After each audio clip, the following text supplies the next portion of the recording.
Have you ever wondered where the word offspring comes from? Let's break it down and trace it all the way back through centuries of language history. Offspring comes from Middle English offspring, which itself comes from Old English offspring, meaning descendants or posterity. It's a compound of two parts, off and spring. Let's start with off.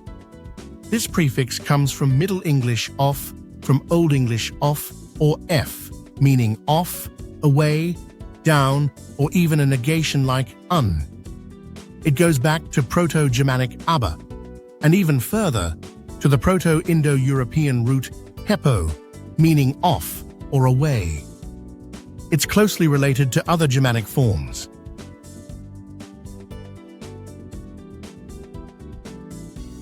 And even to Latin and Greek forms.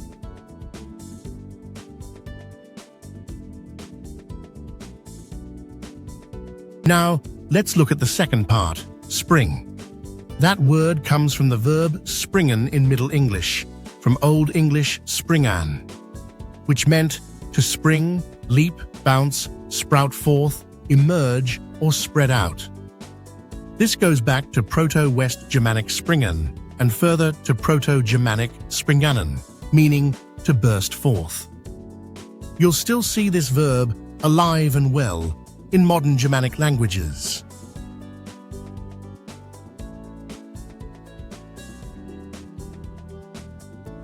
It comes from the Proto-Indo-European root sprang, meaning to move, race, or spring, and possibly connected to spur, which meant to jerk, twitch, snap, or shove.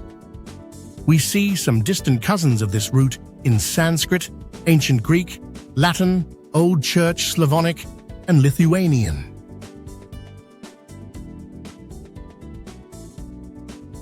So what does offspring literally mean? It originally described something that springs off or springs away, like a shoot from a plant, or metaphorically, a child from a parent. It captures the dynamic force of life continuing and spreading out from one generation to the next. Offspring has been attested in English since at least the early Middle English period, well before the 14th century, and has remained relatively stable in form and meaning ever since.